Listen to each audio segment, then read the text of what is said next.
Golongan sesat dalam Islam.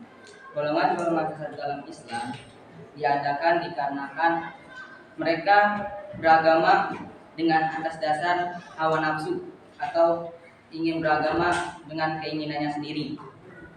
Yang telah saya temukan ketika liburan terdapat 8 golongan-golongan sesat. Di antara yang pertama adalah Syiah Rafidhah, yaitu golongan yang melampaui batas dalam mengagungkan Ahlul Bait. Mereka juga mengkafirkan orang-orang selain golongannya, baik dari kalangan para sahabat maupun yang lainnya.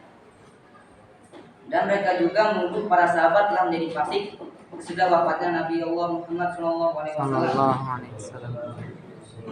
Tokoh yang mendirikan ini adalah Khomeini beserta berbunda-bundalanya.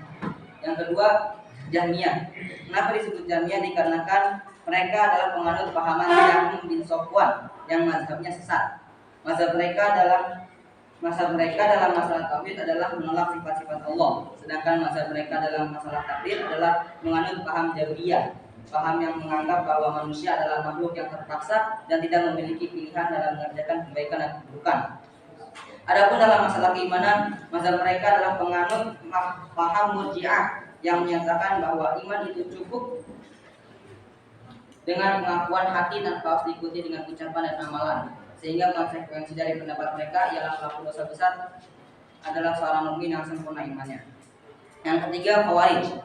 Khawarij ini adalah orang yang memberontak kepada Khalifah Ali bin Abi Thalib radhiyallahu anhu karena alasan pemutusan hukum.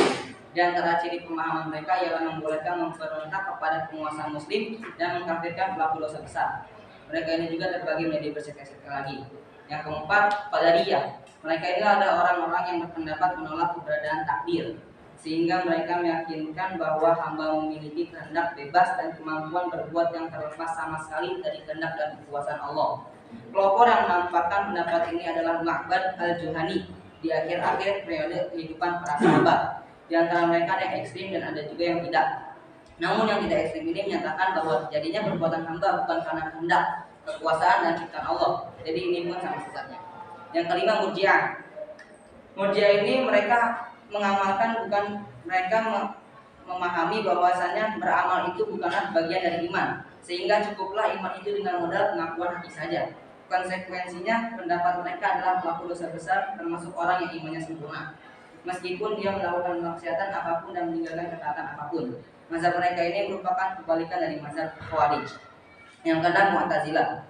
Mu'tazilah ini pengikut dari Wasil bin Atha yang berizal menyembah dari majelis pengajian Hasan al-Basri. Dia menyatakan bahwa orang yang melakukan dosa besar itu di dunia dihukum sebagai orang yang berada di antara dua posisi manzilah baina manzilatain, tapi kafir tapi juga tidak beriman. Akan tetapi menurutnya di akhir mereka akhirnya juga akan kekal di dalam neraka. Tokoh lain yang mengikuti jejaknya adalah Amr bin Ubaid. Mazhab mereka dalam masalah tauhid asma wa sifat adalah menolak sebagaimana kelakuan kaum Jahmiyah. Dalam masalah takdir mereka ini menganut paham Qadariyah. Sedang dalam masalah pelaku dosa besar mereka menganggapnya tidak kafir tapi juga tidak beriman. Dengan dua prinsip terakhir ini pada hakikatnya mereka bertentangan dengan Jahmiyah. Karena Jahmiyah menganut paham Jabriyah dan menganggap dosa tidaklah membahayakan iman. Yang kedelapan, Kulabiyah. Mereka ini adalah pengikut Abdullah bin Sa'id bin Qulab al-Basri. Mereka adalah yang mengeluarkan statement tentang 7 sifat Allah yang mereka tetapkan dengan akal. Kemudian kaum Asy'ariyah yang mengaku mengikuti Imam Abu Hasan al-Asy'ari pada masa ini pun mengikuti jejak langkah mereka yang sesat itu. Perlu kita ketahui bahwa Imam Abu Hasan al-Asy'ari pada awalnya menganut paham Mu'tazilah sampai usia sekitar 40 tahun. Kemudian sudah itu beliau bertaubat darinya dan membongkar kebatilan mazhab Mu'tazilah. Di tengah perjalanannya kembali kepada manhaj Ahlus Sunnah, beliau sempat memiliki keyakinan semacam ini yang tidak mau mengakui sifat-sifat Allah kecuali 7 saja, yaitu hidup, mengetahui, berkuasa, berbicara, berkehendak, mendengar, dan melihat.